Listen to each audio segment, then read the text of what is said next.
Qurannya sahabat terlalu pinter, cuman lungkik-lungkik kayak cacing gitu aja.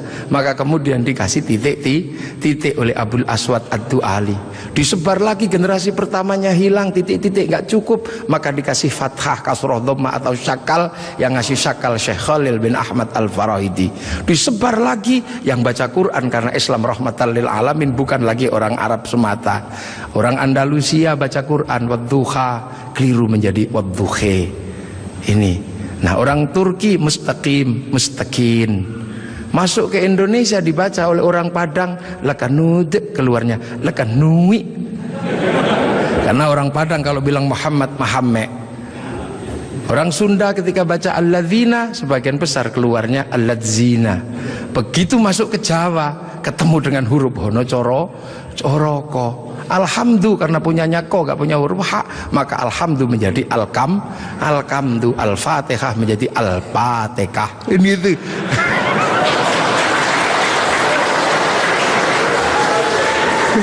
Nah ini orang kalau ngerti proses kodifikasi Quran pasti tahu. Ketika masuk ke semua negara pasti berbeda. Al-fatihah menjadi al-fatihah. Dan ini yang dialami oleh Bapak Presiden Republik Indo. Iya, makanya Al-Fatihah itu. Ya Hayyu Ya Qayyum menjadi ya kayuku ya kayumu. Robbil alamin kanya punya huruf ain, nggak punyanya ngo, keluarnya Robbil ngalamin. Nggak punya dot, punyanya lo, maka Ramadan keluarnya Romlan. Begitu dibaca orang Bali sangat susah karena orang Bali nggak bisa bilang tok, bilangnya tok. Maka sirotol menjadi sirotol ladzina an'amta alaihim. Islam berkembang ke semua negara dan berbeda. Ketika dibaca oleh orang Bugis alaihim, keluarnya alaihing. Karena orang Bugis kalau bilang n jadi eng, kalau bilang eng jadi n. Makanya ada dulu mantan Kabulok bernama Beduamang, itu berasal dari Abdurrahman. Nah itulah makanya kemudian Islam bergerak. Nah lantas apa? Lantas terciptalah sebuah ilmu untuk bagaimana orang di seluruh dunia Islam mampu membaca Al-Quran. Dibikinkanlah sebuah ilmu yang dikasih judul At-Tajwid fi Qiraatil Quran, yang nulis Abu Ubay Qasim bin Salam.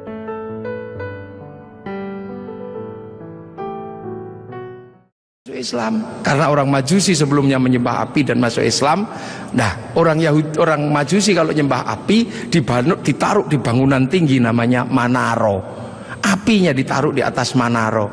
Maka begitu orang Persia masuk Islam, apinya dihilangkan, manaronya ditaruh di depan masjid.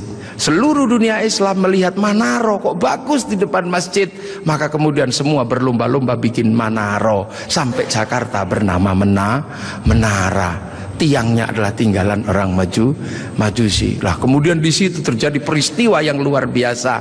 Setelah itu, sebelum sampai ke sini, terjadi peristiwa luar biasa.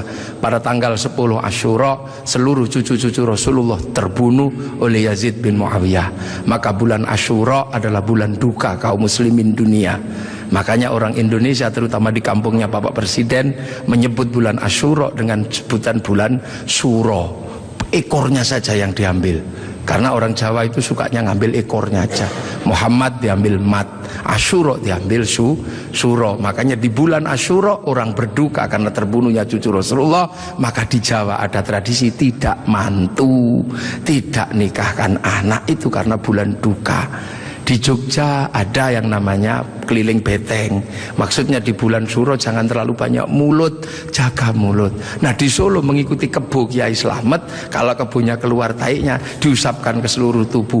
Ini bulan duka, jangan bersolek. Dan biasanya bulan Asyura di Indonesia diikuti dengan santunan anak yatim. Nah inilah. Dan dari situ terus Islam bergerak, makanya monumen-monumen itu. Lahir Sayyid Ali Zainal Abidin. Lah Sayyid Ali Zainal Abidin kemudian bergeser, punya anak Sayyid Muhammad Baqir, menjauh punya anak Sayyid Ja'far Shadiq, menjauh diteruskan sama Sayyid Ali Uraidi, menjauh diteruskan sama namanya Sayyid Muhammad, diteruskan Sayyid Ubaidillah, teruskan Sayyid Isa Naqib, diteruskan sama Sayyid Ahmad Al-Muhajir, teruskan Sayyid Alwi, teruskan Sayyid Muhammad, teruskan Sayyid Alwi, diteruskan namanya Sayyid Ali Khalid Qasam, teruskan putranya namanya Sayyid Ahmad Sohib Mirbat, teruskan namanya Sayyid Alawi Amil Faqih, punya anak Sayyid Abdul Malik sampai Mongolia, punya anak Sayyid Ahmad Jalaluddin sampai Campa, punya anak Sayyid Muhammad sampai Pase, dan punya anak Sayyid Jamaluddin Al-Husaini Al-Kabir sampai tanah Nusantara di pedalaman, yang kemudian karena turunnya di Jawa, Sayyid Jamaluddin Al-Husaini Al-Kabir orang Jawa punya Hono Coroko, maka kemudian di Jawa dikenal dengan nama Syekh Jumadil Kubro. Dan disitulah kemudian Islam ketemu dengan kebudayaan peradaban Nusantara. Nah inilah tonggak Makkah ini yang akhirnya menjadi penjelasan, oh ternyata Makkah sini geser di sini. Dan kemudian kita diingatkan bahwa Syekh Jumadil Kubro punya anak namanya Said Ibrahim pindah Palang Tuban sana, punya anak namanya Raden Rohmat Sunan Ampel. Nah ini yang kemudian bangun peradaban baru di Nusantara. Syekh Jumadil Kubro punya murid namanya Samsuddin pindah Jawa Barat, dikenal dengan nama Syekh Kuro, punya murid namanya Datuk Kahfi pindah Cirebon, punya murid namanya Syarif Hidayatullah Sunan Gunung Jati. Nah inilah baru kita kemudian menemukan titik sini. Nah pertanyaan-pertanyaan besarnya inilah yang akhirnya kemudian menjadi penjelasan. Lantas bagaimana kita mengikuti Rasulullah di tempat yang jauh ini? Rasulullah memberikan garis namanya ahli sunnah wal jamaah, bahwa Rasulullah yang diajar pertama wal jamaahnya bernama sahabat, wal jamaahnya sahabat generasi kedua namanya tabi'in, tabi'in punya generasi berikutnya namanya tabi'ut tabi'in, dan kita ini adalah generasinya para ulama yang cara pembelajarannya sangat berbeda. Di Arab sana Rasulullah mengajarkan bagaimana makan dengan 3 jari, masih bisa dijalankan sampai hari ini karena di sana masih kurma sama roti. Begitu sampai di Nusantara sudah tidak kurma dan tidak roti, tapi sudah soto, maka makan dengan 3 jari sudah bukan sesuatu yang mudah. Di sana kurban pakai unta, di sini tidak lahir unta tapi lahir kerbau sama sapi. Karena terlahir kerbau sama sapi, maka jangan memaksakan diri kurban pakai unta, nanti ditangkap oleh polisi karena nyuri untanya Kebun Raya Bogor. Ini di sana masih bisa pakai jenggot dengan utuh, tapi di sini rasnya adalah ras Mongoloid, sudah tidak punya jenggot. Inilah maka ulama-ulama awal yang datang ke sini tidak pernah ribut masalah simbol-simbol yang tidak bisa dilakukan oleh orang Indonesia. Nah sekarang ini tugas pemerintah, karena banyak orang yang kemudian lupa kedudukan itu, kemudian memaksakan menjadi orang dipaksa langsung ikut seperti Rasulullah. Nah ini yang harus kita pahami, bahwa kita ini berkedudukan sangat jauh. Quran saja berbeda-beda ketika mengajarkan. Di awal Rasulullah Quran tidak ditulis. Kenapa? Karena sahabat apal Quran. Orang apal tidak perlu menulis. Saya apal wajah istri saya, nggak pernah bawa fotonya kemana-mana, karena saya apal. Makanya ibu-ibu yang fotonya dibawa kemana-mana jangan seneng dulu, jangan-jangan karena belum apal. Lalu kemudian setelah Rasulullah meninggal, sahabat nulis Quran, nulis Quran sahabat. Untuk apa? Untuk tabiin yang tidak ketemu Rasulullah. Tiba-tiba generasi sahabat meninggal, tabiin mengajar bawahnya. Qurannya sahabat terlalu pinter, cuman lungkik-lungkik kayak cacing gitu aja. Maka kemudian dikasih titik oleh Abul Aswad Ad-Du'ali. Disebar lagi, generasi pertamanya hilang, titik-titik nggak cukup, maka dikasih fathah, kasroh, dhamma atau syakal, yang ngasih syakal Syekh Khalil bin Ahmad Al-Farahidi. Disebar lagi, yang baca Quran karena Islam rahmatan lil alamin, bukan lagi orang Arab semata. Orang Andalusia baca Quran wadduha, keliru menjadi wadduhe. Ini. Nah, orang Turki mustaqim, mustaqin. Masuk ke Indonesia dibaca oleh orang Padang lakanud, keluarnya lakanui. Karena orang Padang kalau bilang Muhammad Mahamme.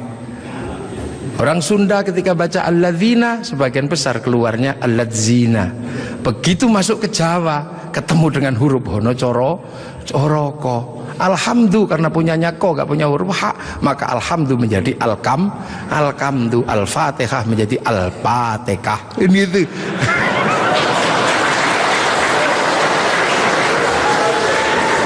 Nah ini Orang kalau ngerti proses kodifikasi Quran pasti tahu.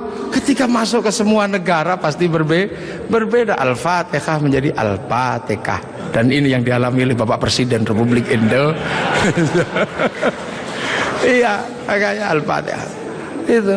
Ya Hayyu Ya Qayyum menjadi Ya Kayuku Ya Yumu. Robbil alamin kayaknya punya huruf ain, nggak punya ngo, keluarnya Robbil ngalamin. Nggak punya dot, punyanya lo, maka Ramadan keluarnya Romlan. Begitu dibaca ulang Bali sangat susah karena orang Bali nggak bisa bilang tok, bilangnya tok. Maka sirotol menjadi sirotol ladzina an'amta alaihim. Islam berkembang ke semua negara dan berbeda. Ketika dibaca oleh orang Bugis alaihim, keluarnya alaihing. Karena orang Bugis kalau bilang N jadi eng, kalau bilang eng jadi N. Makanya ada dulu mantan Kabulok bernama Beduamang. Itu berasal dari Abdurrahman. Nah itulah makanya kemudian Islam bergerak. Nah lantas apa? Lantas terciptalah sebuah ilmu untuk bagaimana orang di seluruh dunia Islam mampu membaca Al-Quran. Dibikinkanlah sebuah ilmu yang dikasih judul At-Tajwid fi Qiraatil Quran, yang nulis Abu Ubay Qasim bin Salam. Orang akan tahu. Nah ini generasinya para ulama. Dan yang paling besar, yang mungkin Bapak Presiden sudah pernah saya sampaikan, tapi ingin saya sampaikan lagi biar kita tidak lupa.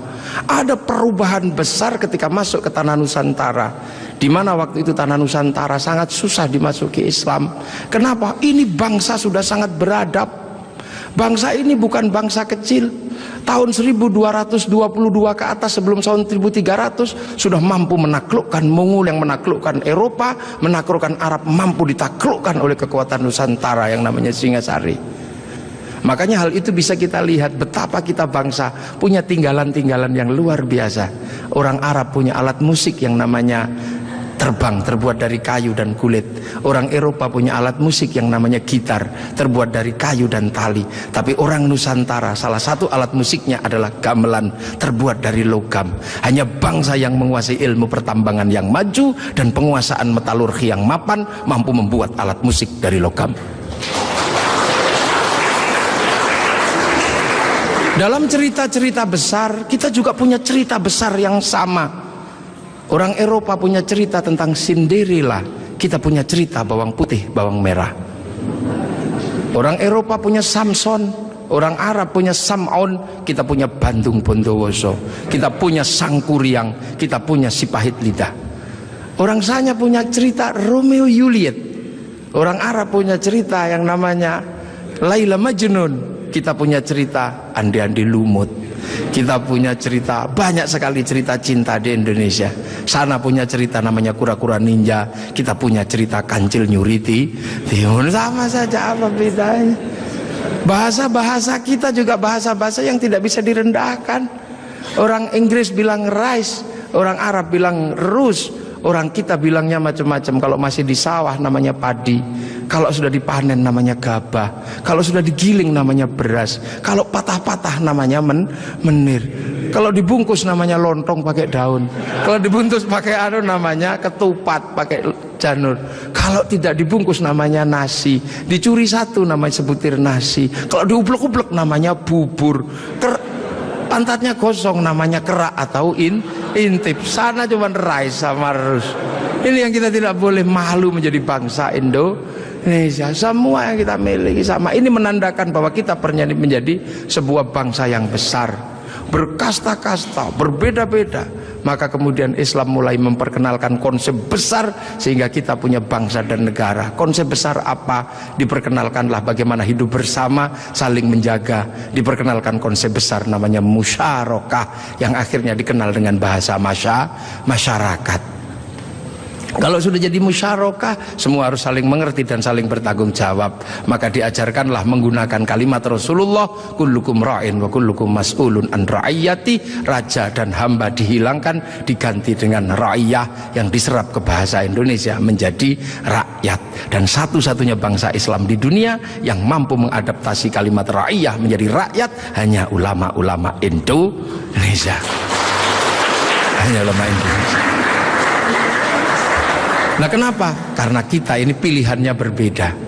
Pilihan bangsa yang disebut wa ja'alnakum syu'uban wa qabaila. Disinilah tempatnya. Arab tidak ditemukan bangsa yang berbeda, mereka satu bangsa. Eropa satu bangsa, Arab satu bangsa dipikul puluhan negara, Eropa satu bangsa dipikul puluhan negara. Tapi disinilah ada satu-satunya tempat puluhan bangsa bisa dipikul oleh satu negara, Kesatuan Republik Indonesia. Makanya harus disatukan. Tidak ada lagi raja hamba, yang adalah ra'iyah. Kalau sudah ra'iyah, tidak boleh lagi menyebut kafir.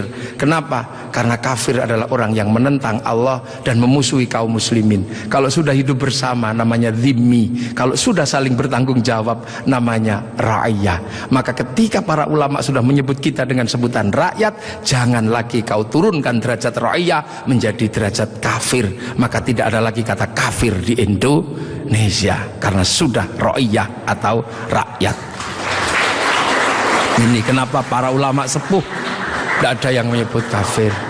Kemudian ra'iyah kalau berkumpul diajarkan bagaimana hidup bersama, berbahagialah, berbicaralah dengan baik-baik. Maka konsep yang ditawarkan adalah wasyawirhum fil amri.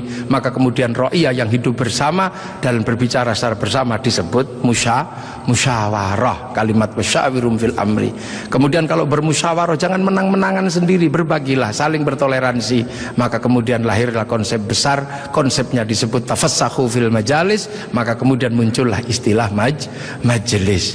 Dan ketika para ra'iyah mengangkat pemimpin, harus seluas cakrawala yang pernah diajarkan Allah, wasi'a kursiyyus samawat. Maka kedudukannya adalah bernama kursi. Ada kursi presiden, ada kursi DPR, ada kursi menteri. Karena daerah ini yang membangun adalah para wali, maka kawasan ini disebut wilayah.